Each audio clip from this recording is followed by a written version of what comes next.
Bugun mana Namangan davlat pedagogika institutining maktabgacha ta'lim yo'nalishi talabalarini malakaviy ishlarini baholadik.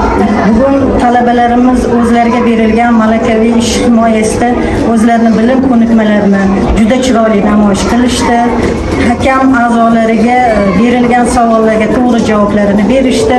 O'rgangan barcha bilim ko'nikmalarini namoyish etishdi. Bundan keyingi bilan ishlarga faqat omad, muvaffaqiyatlar tilab qolamiz.